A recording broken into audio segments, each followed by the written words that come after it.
My YouTube family, welcome back to my channel. तो आज का जो डिस्कशन है वो सैलरी के ऊपर होने वाला है। सबसे पहले थैंक यू सो मच आप लोगों का इतना सारा प्यार देने के लिए। आप लोगों की प्यार की वजह से मेरी जो फैमिली है, यूट्यूब फैमिली, वो ग्रो कर रही है।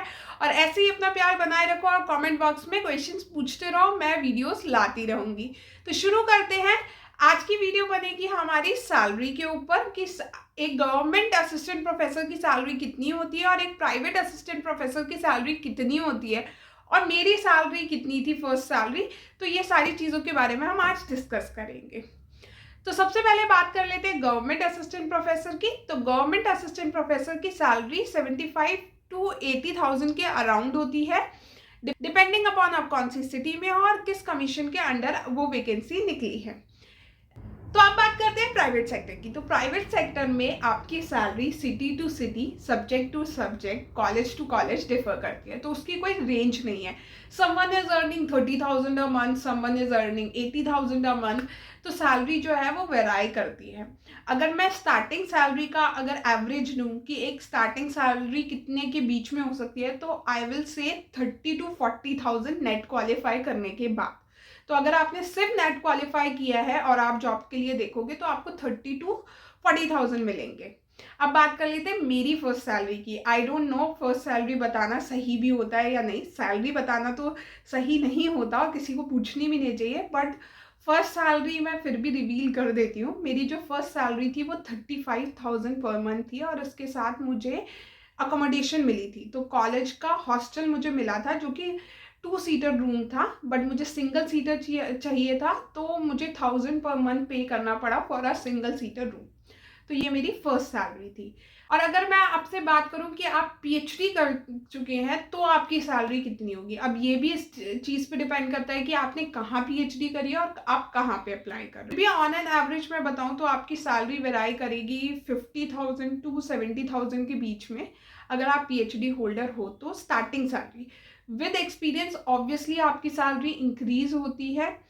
और प्राइवेट सेक्टर में ऐसा नहीं है कि सैलरी कम मिलती है, बट एक्सपीरियंस के साथ इंक्रीज होती है। तो ये एक पॉइंट है।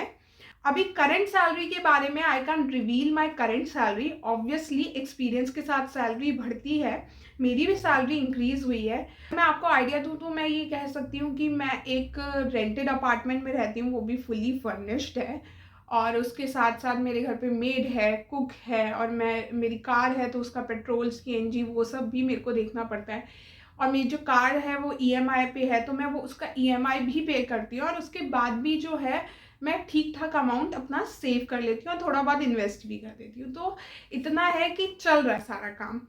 तो यहाँ तक मेरा एक्सपीरियंस है। न्यूमेरिकल सब्जेक्ट की जो सैलरी होती है वो ज़्यादा होती है, थ्योरेटिकल सब्जेक्ट्स की सैलरी थोड़ी कम होती है, जितना मेरा एक्सपीरियंस कहता है। ऑब्वियसली ये सिटी टू सिटी भी डिपेंड करता है कि अगर आप दिल्ली एनसीआर जैसे सिटी में ट्राई करोगे तो आपकी सैलरी थोड़ी ज़्यादा होगी, लेकिन अगर कहीं और सिटी में ट्राई करते हो तो हो सकता है आपकी सैलरी कम हो। बैंगलोर में आपकी और ज़्यादा सैलरी होगी, मुंबई में ज़्यादा सैलरी होगी। तो ये भी सिटी टू सिटी भी डिफर करता है। तो ओवरऑल अगर आप प्राइवेट एम्प्लॉय बनना चाहते हो और आपने सिर्फ नेट क्वालिफाई किया है तो आप 30 से 40,000 के बीच में स्टार्टिंग सैलरी ले सकते हो, 45 भी ले सकते हो।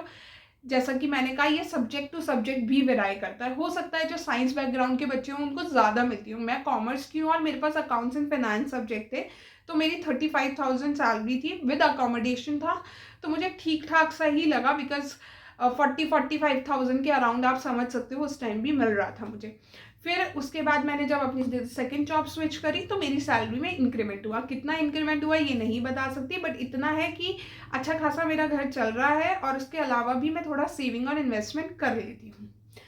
तो आई होप आपका ये जो सैलरी वाला डाउट है वो क्लियर हुआ होगा। अगर इसके बाद भी आपको कोई डाउट है तो ऑब्वियसली आप मुझे कमेंट बॉक्स में पूछ लेना। तब तक के लिए स्टे ट्यून और चैनल को सब्सक्राइब करना मत भूलना। मिलते हैं नेक्स्ट व्लॉग में। Bye bye.